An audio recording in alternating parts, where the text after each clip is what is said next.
Ok, buenas noches. Mi nombre es Naomi Jiménez Hernández y voy a hacer mi video comparativo sobre la cultura laboral entre México, Canadá y Japón.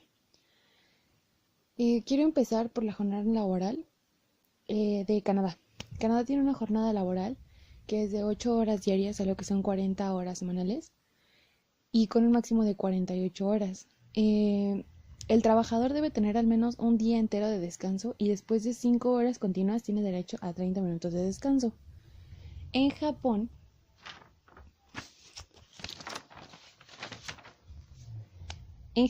es máxima de 8 horas y la máxima semanal es de 40 horas, pero en este país los límites son flexibles y se pueden ampliar de acuerdo a la empresa a la empresa. Es decir, que la empresa puede decidir si se le ponen más horas laborales o se le quitan, pero eso es dependiendo de cada empresa, solo en el país de Japón. Cada 6 horas de trabajo se dan al menos 45 minutos de descanso y cada 8 horas mínimo de descanso es 1 hora diaria. En Japón se tiene un día de descanso a la semana. En las horas extraordinarias, en este caso, se aumenta el sueldo a partir del 25%, pero no más del 50%. Estamos hablando de que en Japón tienen un cierto porcentaje de sueldo, pero en Canadá no se menciona porque no se trabajan horas extraordinarias. La jornada de trabajo en México es un poco diferente, ya que hay una jornada diurna de 8 horas, la jornada nocturna, que es de 7 horas, y la mixta es de 7 horas, pero tiene que ser en horarios, la mixta tiene que ser en horarios de la diurna y nocturna, entre esos horarios tiene que ser. La duración máxima de horas semanales es de 48 horas, la diurna, la nocturna es de 42 horas y la mixta es de 40 horas a la semana. Ahora, en el tema de las vacaciones, que también, ya que estamos en ese tema, de acuerdo con el Código Laboral, por ejemplo, en Canadá, que les voy a comentar ahorita, todo trabajador por derecho cada año de servicio completo tiene derecho a 2 semanas de vacaciones pagadas y después de 6 años laborando tiene derecho a 3 semanas. En el caso de Japón,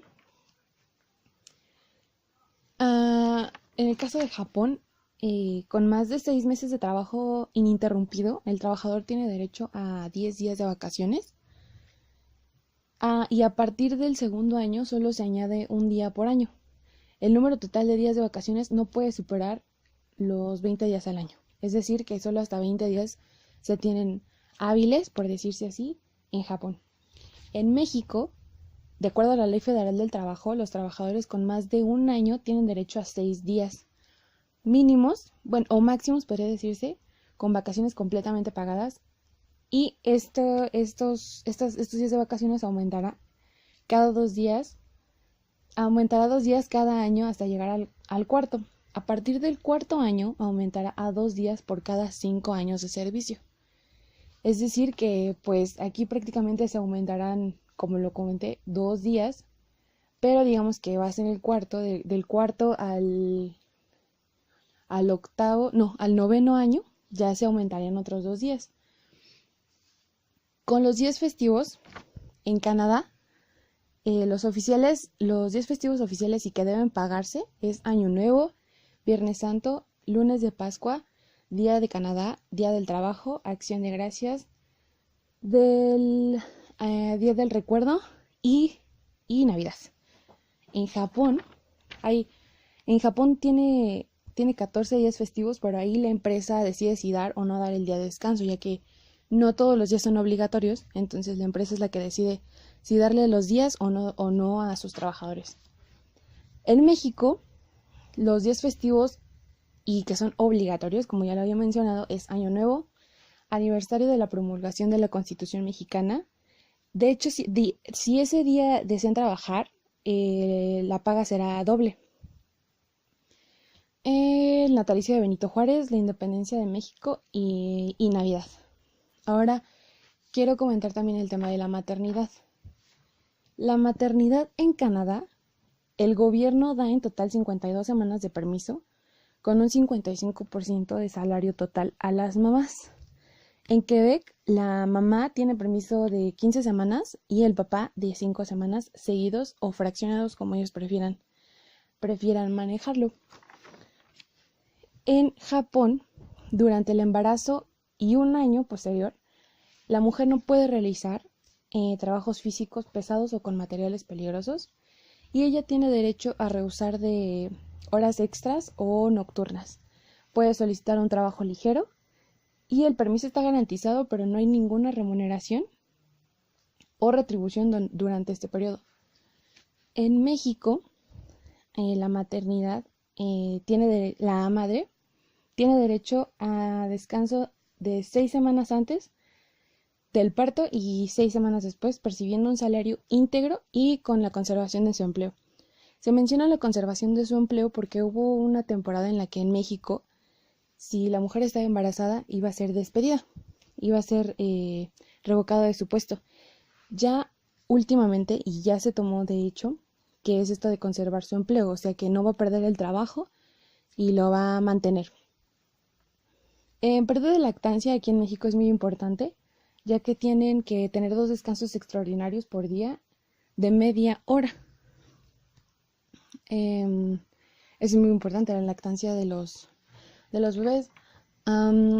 Ahora, el medio de sueldos en Canadá, el medio de sueldo es de 2.938 euros al mes, con un pago de 12 pagos al año en total.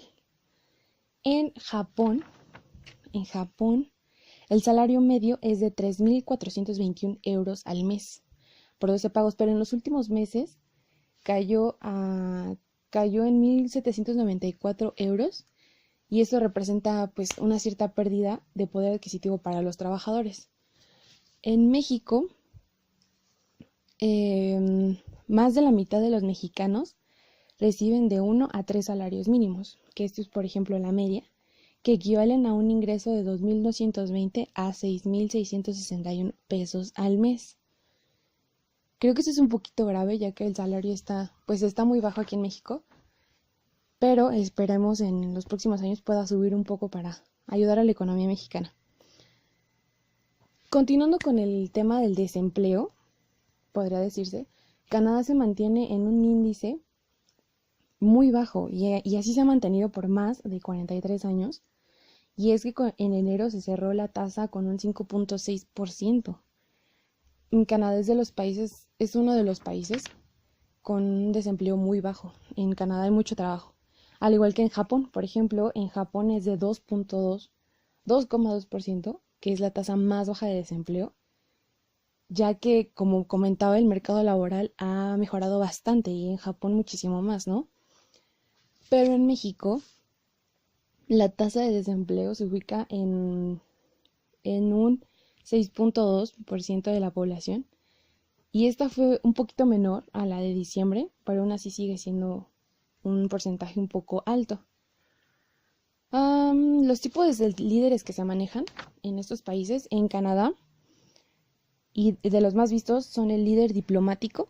Estos líderes son los que deben sincronizar herramientas de comunicación y no solo sirve para llevarse bien con los demás, con otros líderes, sino que también para alcanzar rangos organizacionales. En Japón, los tipos de líderes son el sincronizado. Estos tienden a ser un poco prudentes y se concentran más en posibles amenazas que en recompensas, que trata de decir que pues se preocupa más por lo que va a venir que por lo que puede llegar a obtener el país. En México, el tipo de líder es el líder sincronizado. Es como comentaba, que estos también, por ejemplo, buscan consensos de decisiones y después convencen a los demás. Y el líder diplomático, que era el que comentaba con el de Canadá. Ahora, el nivel de estudios es muy importante, ya que ahorita pues tiene que ser un tema muy visto. El nivel de estudios, por ejemplo, en Canadá es bastante favorable, ya que más del 90% de los pobladores han completado sus estudios en los últimos años. Y es que eso es muy bueno, el tema del estudio, ya que no perjudica, al contrario, da mayores aportes a la sociedad. En Japón, un poquito menos del 90% son los que han concluido sus estudios y también son cifras buenas, ya que son muchos los profesionistas que trabajan pues en Japón. Ya no es tanto la mano obrera, ya es algo un poco más alto.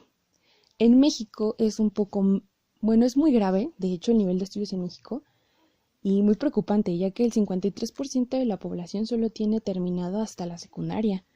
Y es que es un tema pues bastante importante. Otra cifra muy importante es el 17%, ya que este 17% ha completado totalmente sus estudios. Y entre estos, la mayoría pues son jóvenes.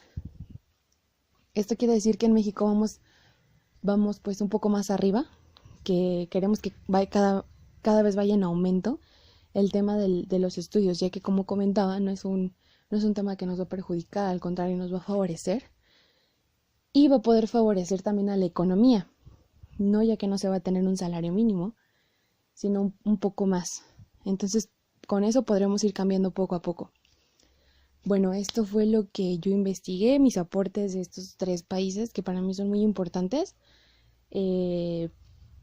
Canadá, por ejemplo, se me hace un país muy completo, se me hace muy sistemático y me parece que sería uno de los países a seguir ya debido a todo lo que se lleva a cabo en su país.